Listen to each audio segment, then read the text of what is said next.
At because of this faulty teaching that God dictates everything, therefore, the things that happen in our lives, in her life, in that particular letter writer, are caused by God. And that the things that happen, that don't happen, are withheld by God. Yan ang isang baluktot na paniniwala. Ang lahat ng nangyari, dinidikta ng Diyos. Ang hindi nangyari, ipinagkait ng Diyos. Kaya, walang ibang dapat sisihin kundi Diyos. This belief, this teaching, is unsound, and it will lead to many other errors. Creation is governed by automatic, self-regulating, natural, scientific, and spiritual laws. That's a fact. Pag sinuri natin ang lahat ng alam natin na verses, lahat ng alam natin ng mga batas ng Diyos, batas ng moralidad, batas ng kalikasan, natural laws, they are all interconnected. At malalaman mo kung alin yung totoo sa mga yon, yung hindi tutugma sa mga kapwa niya, mga batas din. Halimbawa, may batas ang science, may batas ang physics, gravity. Pagka merong mabigat at wala siyang support, na iko-connecta siya sa ground o sa lupa, lalaglag siya. Kahit ka banal, kahit ka matulungin, maka-Diyos, pag nalaglag ka mula sa bubong ng bahay mo, masasaktan ka at pwede kang mamatay. Walang kinalaman doon ng kabanalan mo o pagiging makasalanan. Dahil merong batas ng kalikasan na itinakda na noon pa. At hindi yun sinususpend, hindi ititigil ng Diyos ang law of gravity dahil merong isang banal na babaeng mahuhulog. Kaya magtataka yung iba, ang banal-banal po ng nanay ko, madadasalin, matulungin. Bakit po siya namatay sa pagkakahulog niya? Anak, law of gravity. Diyos din ang may gawa ng law na yun. Kung ayaw ng nanay mong mahulog, di siya dapat umakyat. Di siya dapat nadulas, dapat inakay mo, dapat hindi siya nang gilid-gilid. Dapat nasa safe place siya kasi hindi siya iniligtas ng kabanalan niya mula sa law of gravity. Kaya may mga misyonaring kinakain ng pating. Dahil alam nga naman pagka-missionary yung nado sa tubig, bilang mawala ng gana, kumain yung pating. Once in a while, there are so-called miracles. Halimbawa, nawala ng gana ang mga leon kay Daniel. Pero exemption yon, hindi yun rule. Kaya kung gusto mong mapaayos ang buhay, sumunod ka sa batas. Batas ng moralidad, batas ng kalikasan. Kahit ikaw ay madadasalin, kahit ikaw ay banal, lagi kang hindi kumakain, magkaka-ulcer ka. Batas yun na itinakda pa bago ka ipinanganak. And don't expect God to change the laws and the application of the laws to accommodate you. Jeremiah 33:25, this is what the Lord says, I have established the laws of heaven and earth. Period na yun. Nalikha na ang lahat, wala pa ang tao, nandun na lahat yung mga yun. So know God's natural and automatic laws and operate within God's natural and automatic laws. Hindi yung, ay, ikakasal po ako, buwan ng Hunyo, gusto ko garden wedding. Pastor po ang mapapangasawa ko, ako worker sa church. Ipanalangin po nating huwag umulan. Sasabihin mo sa Diyos, pigilan niya yung ulan. Wala pang tao sa mundo, ulan na ng ulan pagka ganyang panahon, tapos ikakasal ka. Pipigilin mong ulan? Ba't hindi ka nalang magpakasal sa ibang araw? Sa ibang panahon? O, huwag na sa garden, sa loob na lang ng may bubong. Para hindi tayo mapagod magdasal, kada dasal na huwag umulan, panahon ng tagulan, kinokontra mo ang Diyos to accommodate your hilig. Maraming ganon. Nagtataka sila, bakit po may mga mananampalataya na nandun sa isang building na sunog, pati sila nasunog? Law of combustion, nandun sila. Hindi ka i-exempt. Yung pag-exempt dyan, yun natin tawag na himala. Tandaan nyo, ang himala, exceptional yun. Hindi yun ang karaniwan. What happens to all of us is the result of the interactions of all automatic laws. Especially our own actions and the actions of other people. Kung minsan naman, pabaya ka, pero nagkataong merong isang matipunong lalaking nandun na sinalo ka mula nung nahulog ka sa building, nagkataon nandun siya at malakas siya, kaya hindi ka rin namatay, hindi ka nadurog, pwede mangyari yon kasi hindi ka nag-iisa sa mundo. Ang ginagawa mo, para kang bola sa billiard table. Babangga ka sa iba, magbabangga-banggaan, lahat yon may interconnection. Hindi pwedeng may exempted na isang bola doon na hindi sa tatabla ng mga banggaan. Kaya kung minsan, ang ayos-ayos mo sa buhay, tas ang napangasawa mo, saksakan ng gulo sa buhay, damay ka kahit kabanal. Interconnected ang buhay. Morality does not suspend the laws of physics. Scientific laws are the purest of all laws. At hindi yung pwedeng palitan kahit ang religious law. Kasi ang lumikha ng mundo ay siya din ang Diyos na dapat ay pinagmumula ng mga religious laws. So kung may mga religious laws na hindi sang-ayon sa natural law, ibig sabihin, may mali sa paggawa ng law na yon, sa pag-develop, sa pag-interpret, sa pag-apply ng mga tao na namamahala ng religious belief. Pero yung ginawa ng Diyos, hindi pwede pakialaman kahit ang relihiyon. Kasi nauna yun bago magkatao. Dapat ating igalang yun. Igagalang mo yung genes or genetic makeup ng isang tao. Bakit po dasal ako ng dasal para sa asawa ko na maging mabilis kumilos at matipuno at masigla? Yung genetic makeup niya, yun ang kanyang, mabagal talaga siya magsalita. Mabagal kumilos. Mabagal mag-isip.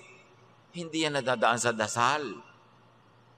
Ang ipagdasal mo maging patient ka sa kanya. Kasi yun ang nature ng tao.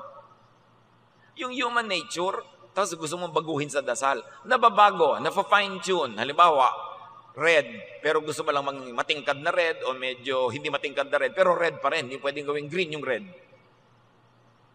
Kaya yung tao nafa-fine-tune sa pag-aaral, sa pagsasanay, sa disiplina, sa alang-alang sa'yo, pero hindi mo totally pwedeng ibahin.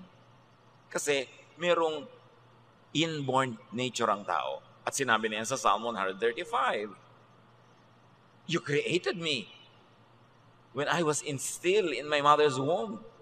Nothing about me is hidden from you when I was made in the secret place. So Diyos ang gumagawa sa tao. So pati sa pagpili na magiging career ng tao o magiging vocation, ikagalang mo yung inborn nature. Kung ano talaga ang likas niya, mas magsasucceed siya doon. Ecclesiastes 6:12, For who knows what is good for a person in life? During the few and meaningless days, they pass through like a shadow. Ang totoo, wala naman talaga nakakaunawa ng lubos ng mga hiwagang yan ng buhay. Hindi dapat pinoproblematize kung walang solusyon. Hindi dapat itinatanong kung walang sagot. Kasi mapapagod ka lang. Ecclesiastes 8:6, For there is a proper time and procedure for every matter, though a person may be weighed down by misery. Yan ang batas ng Diyos. Batas ng kalikasan.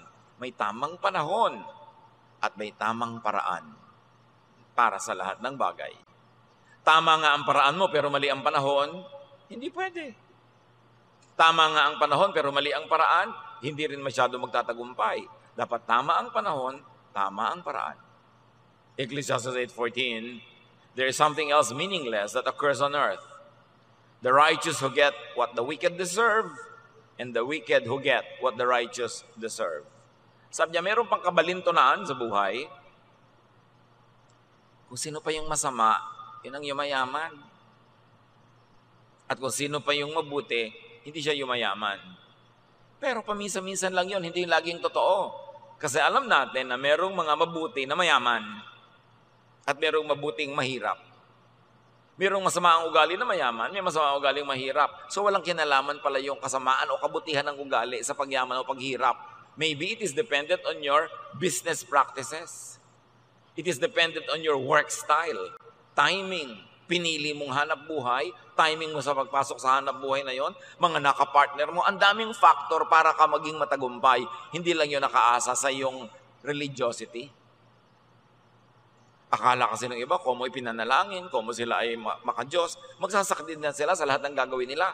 Hindi pala marunong mag-accounting, hindi marunong magkwenta. Sobra palang trusting, nakukupitan na ng secretary, ng accountant, ng debit, credit, kupit. Hindi pala marunong ng pamamaraan na iisahan ng kapwa. So, sakala nyo, Lord, di po ba, makakadiyos naman ako, nagtatype po ako, bakit hindi nagtatago pa yung business ko? Hindi lang nadadaan sa ganyan yan, ang daming factor. Yung pwesto mo ng tindahan, nasa tama bang lugar? Yung tinda mo, tama ba sa panahon? Nagtitinda ka ng mga winter coat sa summer sa Pilipinas, hindi ka talaga aasenso doon. Magtinda ka na lang ng malamig na kamatsile, baka kumita ka pa. Nasa tamang lugar, tamang panahon, tamang teknik. Hindi lang nadadaan niya sa pagiging relihiyoso at pinagdasal. Kasi ang pinagdarasal mo is according to God's will also, hindi yung kontra sa God's will. So hindi morality lang ang factor sa fruitfulness. May iba pang laws at work. Natural laws. At hindi masama na alamin at sumunod sa natural law because God is the creator of nature. Therefore, the law of nature is God's own law. Sometimes what happens is not logical or reasonable from our point of view. Tulad nung akala natin, como nga ipinagdasal ang biyahe, hindi dapat lumubog ang barko pero lumubog pa rin. Pero from another point of view, reasonable yon. Kasi pala, hindi na maintain yung barko o ang lakas ng bagyo o hindi marunong yung kapitan o binangga sila ng ibang sasakyan. So, may logic kung bakit lumubog. Sabi mo, pinagdasal ko naman, ba't lumubog pa? Kasi hindi lang yun ang mahalagang factor sa buong buhay. Ecclesiastes 9:11, the race is not to the swift, or the battle to the strong, nor does food come to the wise, or wealth to the brilliant, or favor to the learned. But time and chance happen to them all. May isa pa. Pag hindi mo naintindihan ang nangyayari kasi walang logic, sabi ng Ecclesiastes, hindi lahat ng mabilis tumakbo ang nananalo sa karera. Hindi laging pumupunta ang pagkain sa mesa ng mga matatalino. Maraming matatalino, gutom. Sabi ganoon, hindi lahat ng pabor ay pupunta sa mga maalam kasi maraming mangmang na, biglang umaasenso, nadadaig yung iba. Sabi niya, alam niyo kung bakit? Swerte-swerte, malas-malas din minsan. Sabi niya, time and chance happen to all. So pagka wala ka na makikitang paliwanag, ginawa mo na ang lahat, hindi ka pa rin nagtagumpay, malas-malas ka lang ngayon. Subukan mo ulit bukas, baka swerte-swerte ka. Hindi dapat allergic ang mga Kristiyano sa words na yan. Galing sa Biblia yan. Time and chance happen to them all. And the other versions say, each of us have our share of bad luck. Nangyayari talaga. Not everything that happens is God's specific will for us. Why? Because we have our own free will and we operate according to that will. Proverbs 16:9, in their hearts, humans plan their course. Malaki ang ating papel kung bakit tayo naglalakad sa isang daang patungo sa kung saan, sa paraan at bilis na paglalakad natin, may kinalaman tayo doon. And our fellow humans also have their own free will. Often those wills oppose each other and clash. And natural law prevails. The stronger one wins. Ganun talaga. Kahit ka mabait, makikipagbuno ka sa isang hindi mabait na malaki ang muscle, talo ka. Kasi natural law, yung malakas, magwawagi. Katulad din ng mga bola sa billiard table, yung malaking bola doon o yung malakas ang andar, yung direksyon niya ang masusunod, pati yung babanggain niya, medyo susunod sa direksyon niya. Hindi siya pwedeng salungatin kasi mas malakas yung dating niya. Natural law. Law of physics. Another root of confusion about God's will is mislabeling and calling each failure, frustration, or pain as trial. Konting tao lang ang sinusubok tulad ni Job. At ang kaso ni Job, hindi siya model case, should not be used as a standard. Kakaiba siya. In fact, sa buong Biblia, wala siya kamukha. So, hindi siya dapat gawing pamantayan. Hindi ugali ng Diyos na subukan ng tao. Tuksuhin ang tao para siya itakwil. Tuksuhin ang tao para gumawa ng mali. James 1:13-14, when tempted, no one should say, God is tempting me. For God cannot be tempted by evil, nor does God tempt anyone. But each is tempted when, by his own evil desire, he is dragged away and enticed. So sabing tinutukso ka ng Diyos, sinusubukan ako ng Diyos, hindi ka ng Diyos. Natukso ka kasi gusto mo. Pwede ka bang tuksohin sa ayaw mo? Kaya ka lang natukso kasi gusto mo. At tapos, yung kagustuhan mo, yung sinunod, kaya nanalo yung tukso. Hindi mo dapat sisihin ng Diyos doon. Tayo ay responsible for what we do. Hindi ka nag-aral, babagsak ka sa test. Hindi ka handa sa interview, pwede kang hindi pumasa. Most people just receive the results of natural law, of human will and chance. Tandaan nyo, nagsasama-sama yon. Natural law, human will, and chance. Kasi meron naman na ang natural law talaga. Ang lakas-lakas ng bagyo. Hindi ka dapat mamangka. Tapos meron pa rin matigas ang ulong na mangka. At pagkatapos talaga nagkataon na sa lahat ng dinaanan ng kanyang bangka ay doon humihina yung hangin, nakasurvive siya. Kasi nagtulong-tulong yung natural law, yung will niya, at saka yung chance. Pero hindi laging gano'n na nangyayari.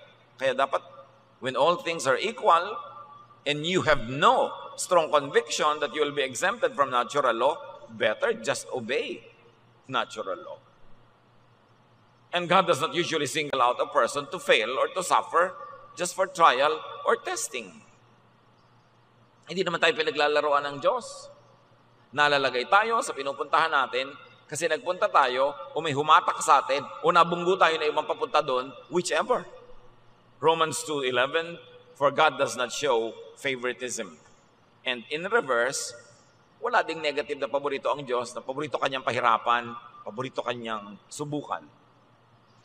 In our attempts at success or in our other projects, just do your best. Pray, hope, and then accept the result. Yun ang susi sa katiwasayan, kapayapaan, at kaligayahan. Always do your best. Because when you do your best, you increase your chances at success. Pero hindi yun guarantee. So, dadagdagan mo ng prayer, at tingnan mo kung anong mangyayari. Pagkatapos, kung ano man ang mangyari, tanggapin mo na ako ka na makipagtalo sa Diyos, makipagtalo sa bulkan, makipagtalo sa hangin. Tanggapin mo, at kung hindi ka masaya, bukas ulitin mo ulit. Keep trying. Sayang ang oras sa pakikipagtalo, sa kalikasan, sa mga bagay-bagay na tapos na. Naglalakip-lakip talaga yan. Kaya may mga taong hindi mo inaasahan, magtatap sa bar, magtatap sa board. Tapos yung inaasahan mo na magtatap, hindi. Kasi hindi naman naitanong yung alam niya. Meron ang galing-galing, bumabagsak. Kasi sa dinami-rami ng tanong, yung mga hindi niya pinag-aralan ang naitanong. O kung bakit aral na aral siya, yung pinag-aralan niya itinanong, nung oras ng exam naman, sumasakit ang tiyan niya, masakit ang ulo niya, kung ano na nangyari sa kanya, hindi tayo nakasagot ng tama. O kaya, yung nag-check ng papel niya, nagkakamali-mali ng pag-check. Alam niyo ba na kahit na sa mga medical results, yung mga bumabasa ng mga x-ray, bumabasa ng mga lab test, ang dami-dami na bumabasa, nakapila. Kung minsan, napapatamang humikab siya nung dumaan yung x-ray plate mo. Pwedeng makakita bigla na kung anong sakit yun, wala naman pala, ikaw takot na takot na. So, repeat the test. O pwede yung machine nag-fail. Ang daming factor. Maraming factor na naglalaro sa buhay natin. Kaya dapat subok ka ng subok, ulit ka ng ulit kung ayaw mo nung nakikita mo. Hanggang sumaya ka o kung talagang ayaw niyang pasayahin ka, turuan mo sarili mong tanggapin para ka sumaya. Kasi ba't ka makikipagbuno sa bato? Bakit ka makikipagtalo sa nangyayaring hindi mo naman kayang kontrolin? And we should not blame God for the frustrations of daily life. Galatians 6:7, do not be deceived. God cannot be mocked. A man reaps what he sows. Inaani ang itinatanim. So ang tanong, bakit po itong ani ko? Yan ang itinanim mo. Aba, hindi ko po itinanim yan. Yan ang itinanim ng asawa mo. Siyempre, damay ka. O yan ang itinanim ng anak mo. Hindi ka naman nagtanim ng gulo sa buhay. Bakit lagi ka nasa presinto? Yung anak mo kasi magulo. Di lagi ka nasa presinto. Kasi damay-damay talaga tayo. Ang creation, isa lang ang tingin ng Diyos sa lahat, hindi individual yan lagi.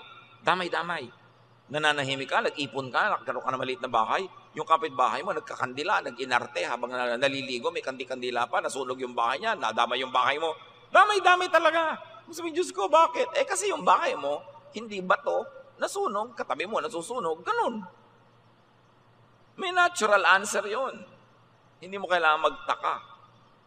Sowing could be conscious or unconscious, active or passive.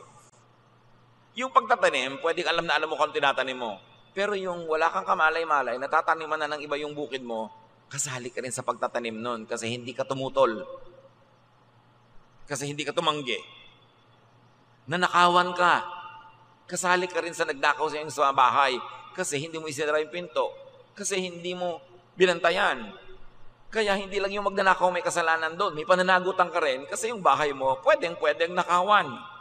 Umaalis pa kayo sabay-sabay, nakalagay pa sa Facebook, ang layo-layo namin, nasa malayo kaming probinsya. Di nalaman na ng mga kapitbahay nyo na wala kayo lahat doon. May kinalaman ka rin kahit hindi ikaw ang nagnakaw. Pinayagan mo, consciously or unconsciously, na manakawan ka.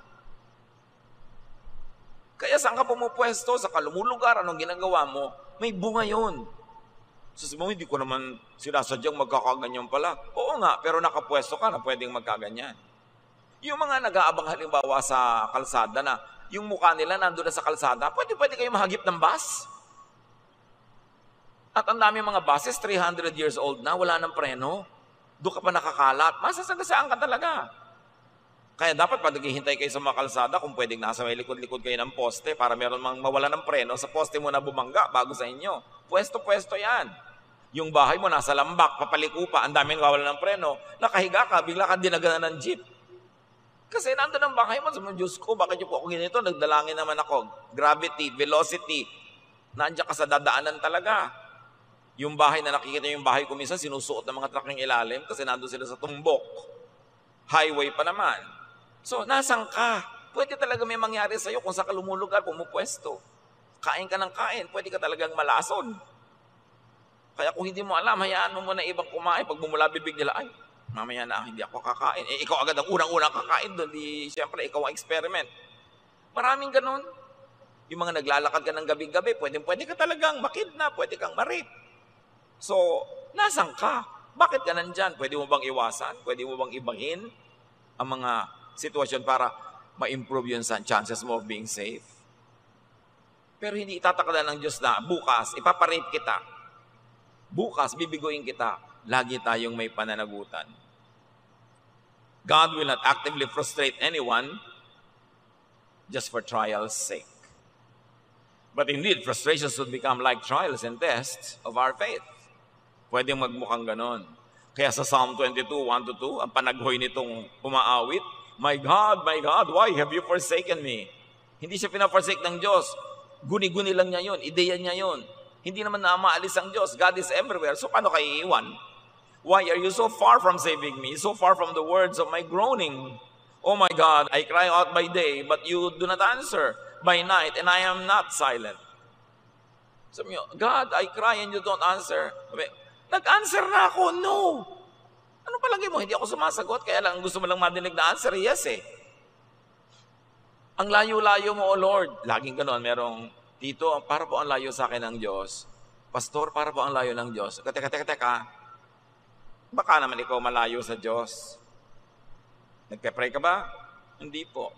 Umatay ka ba ng Bible study? Hindi po. Gumagawa ka ba ng mabuti? Hindi po. Nag-church ka ba? Hindi po. Hindi ikaw ang lumalayo. Kaya ang feeling mo, Diyos ang lumalayo sa iyo. Ba't ka lalayuan ng Diyos? Ang pupunta ang Diyos. Punong-puno ng Diyos ang lahat-lahat ng nilikha niya. So, guni-guni mo lang na malayo sa iyo ang Diyos. Kasi ikaw ang malayo.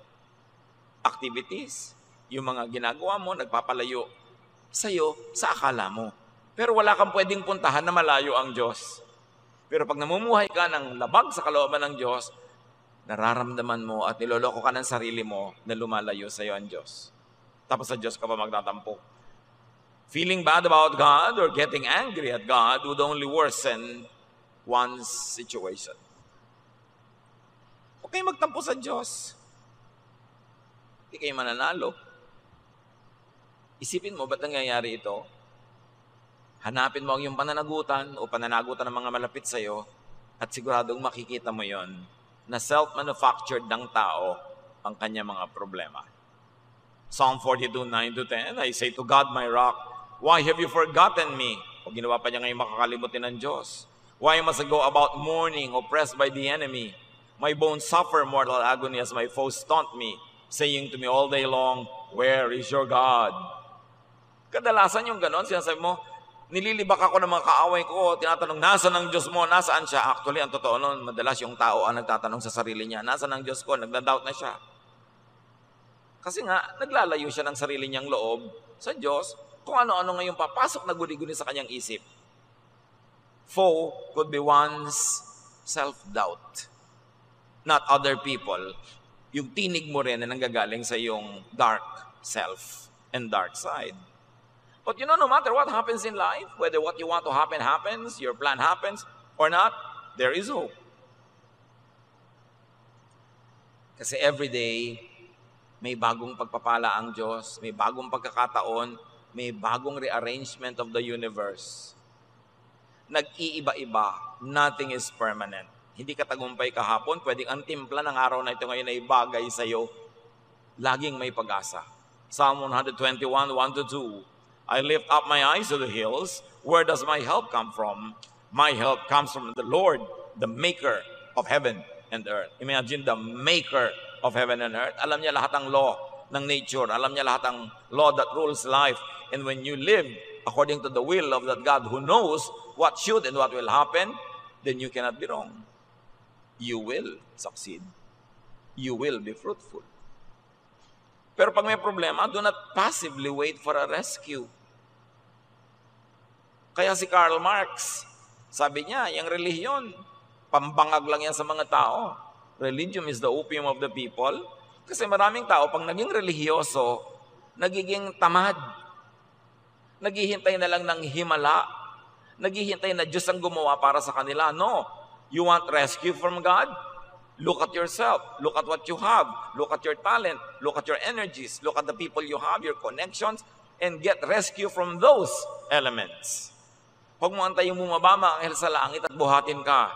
Kasi lahat ng kailangan mo rin for your rescue, nandyan na. Kailangan lang ma-master mo ang paggamit. Available.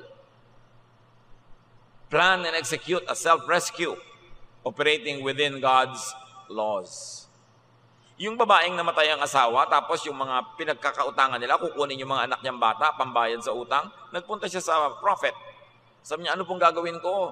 Yung asawa ko, natauhan niya na namatay, may iniwang utang. Ito mga anak ko, pambayad na sa utang, kinukuha na ng pinagkakautangan namin.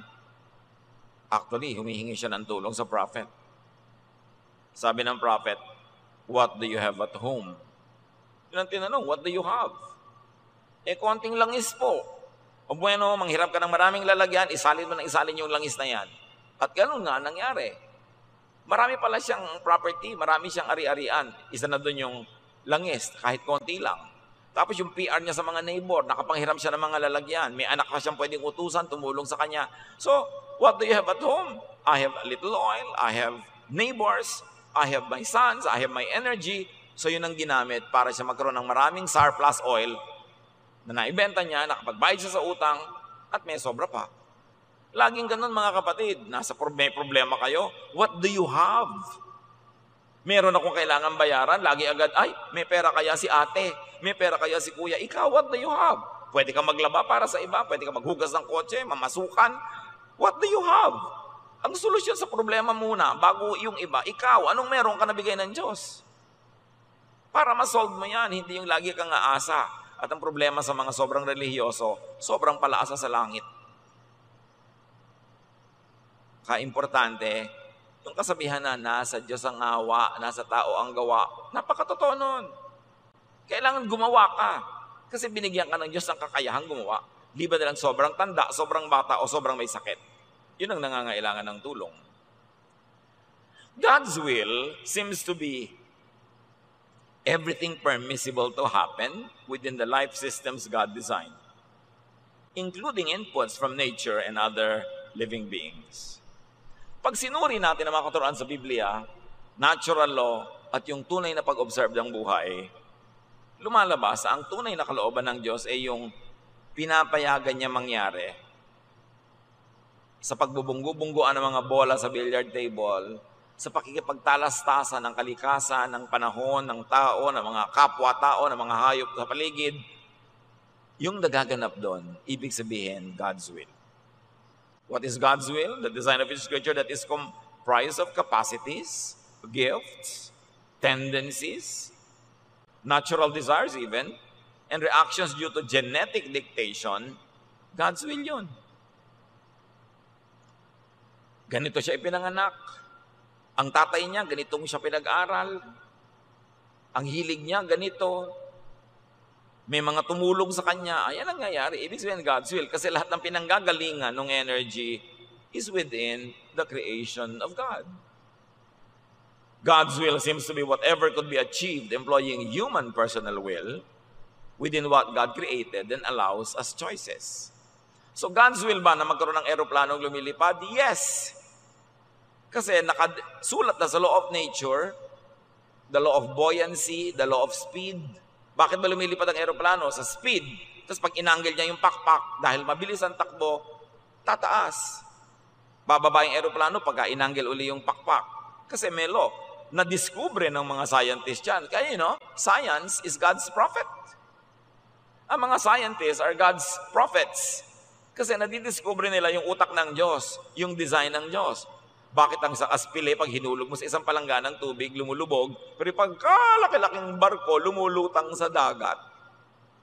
Law of buoyancy. The displacement of water by the weight of the thing that is displacing it, whichever is greater, will determine kung lulubog o lulutang ang barko. At syempre, shape. Kung yung barko mo, butas, papasukin ng tubig, lulubog. Law of nature. Halos lahat ng nadidiscover, nandun na dati yung laws na yon. Nakita lang nung nakakita, noong discoverer, noong designer, noong scientist. Pero walang bago sa mundo. Sabi sa Ecclesiastes, there is nothing new under the sun. Everything is, was, and will be. And everything just keeps recycling. Bakit nakarating ang Apollo 11 sa buwan? Biro mo, umiikot ang mundo? Aandar yung spacecraft? Pupunta sa buwan na lumalakad din? Paano sila magtatagpo? Kung nandito ngayon yung buwan, nandito yung Earth, gusto mo maglanding sa buwan, doon ka pumunta dahil pagdating mo doon, nandun yung buwan. Na-compute nila, nakaland sila. Law of God yon, hindi yun kontra sa Diyos. Kasi God designed the heavenly bodies. Consistent ang speed ng pag-andar ng mga heavenly bodies in space, pati pag-rotate. Kaya pwede mong iplano. Kaya dapat nagpaplano ang tao. Maraming alam ang tao. Yung hindi marunong magluto, anong gagawin niya sa bawang, sibuyas, kamatis? Lululunin niya lahat. Pero yung marunong, pwede niyang igisa, pwede niyang dagdagan ng ibang bagay, dagdagan ito, nagkakaroon ng iba-ibang timpla. Kaya dapat marami kang alam. Nalalaro-laro mo ang laws. Kaya ganun yung magagaling na cook. Tiningnan lang yung ref, ang dami-dami mga tira-tira. Pinaghalu-halo nila, bla bla bla bla bla bla. Mamaya, ang sarap ng ulam. Kasi alam nila kung anong dapat magkasama, ano dapat timpla, ano dapat ang temperature. Yun naman mga iba. Bakit tayo kakain ng bato? Hoy, fried egg yan. Ba't ang tigas-tigas mo magprito ng fried egg? Hindi mo malalam kung gaano kainit dapat ang kawali, kung kailan mo hahanguin. Law of nature lang yun, hindi mo pa alam. Dapat marami kang alam para matagumpay at masarap ang buhay. Diyos ang naglagay doon. Nakahanda yun para kanino mang magsasaliksik at mag-aaral. Anything could happen. Anything that could result from the interactions of all these elements in life. The possibilities are nearly as infinite as God is. In other words, walang nakadikta na kapalaran mo. Maglalaro yung choice mo, yung alam mo, choices ng iba, timing mo, at lahat yon within God's will. While it is possible for the divine to make specific calls, tinatawag ka, or specific context for some with specific purpose, at specific time frames, that kind of impose God's will is not typical and definitely not the rule for all. Pwedeng meron talagang pinili ang Diyos na paggawain ng isang bagay, gusto niyang malagay ka sa ganong sasakyan, magpunta ka sa ganong lugar, at may kausapin kang ganong tao. Pwede rin mangyari yon kasi Diyos siya eh. Pero bihira yon. Madalas, nandun lang tayo kasi pumunta tayo, may humila sa atin, o inanod tayo patungo ron. Yun ang mga dahilan. Bihira yung Diyos mismo ang pumipili kung ano mangyayari. Yun ang tawag doon, miracle. The suspension of natural and logical law. But once again, a miracle is an aberration of nature. It is an exemption. Hindi siya dapat laging asahan. Pwedeng hingin, pero kung hindi ibinigay, huwag ka magtampo. Kasi hindi obligado ang Diyos to suspend natural law to make a miracle for you. Kung kailan may sakit ka na, humihingi ka ng himalang gumaling ka, ang dami mo nang kinain na bawal. Ang dami mo nang ginawang masama sa katawan mo, tapos kayo ang lalala mo na, hihingi ka ng himala. Kung binigyan ka, salamat. Pero kung hindi, tanggapin mo. Kasi napunta ka dyan dahil merong ka ring pananagutan. As such, there could not be one specific destiny for anyone. Like one specific pre-chosen life partner that you have to meet serendipitously. Yung sino kaya ang itinakda? Siya na kaya ang itinakda sa akin ng Diyos? Siya kaya ang itinakda? May nakatakda sa iyo talaga. Halimbawa, mahilig ka sa masayahin na tao. So may maraming tao, milyones, baka bilyon yung mga nakatakda para sa iyo. Walang nakaspecify kung alin yon. Kasi kahit alin doon pwede. Ngayon, hindi ka na umaalis ng bahay, yung magpuputo lang na dumadaan sa bahay niyo, ang nakikita mong masayahin, yun siguro ang mapapangasawa mo. Kasi nilimitahan mo yung choice. Pero kung ikaw sana yung nagtinda ng puto, ikot ka ng ikot sa buong bayan, ang dami pang nakitang choices. Pero doon ka pa rin pupunta sa gusto mo. Liba na lang. Hindi mo nang gusto itong babaeng to, ginalaw-galaw mo, napikot ka tuloy. Ayan, kahit hindi mo siya gusto, napunta ka. Kasi may pananagutan ka rin. Is that within God's will? Yes. Because that's within natural law. Nandun ka, nandun siya, may ginawa kayong napahamak ka. Natural law yun. Cause and effect. If weak, then Q. Sabi sa trigonometry. Alam naman, may natandaan ako sa trigonometry. So, napakahalaga yun.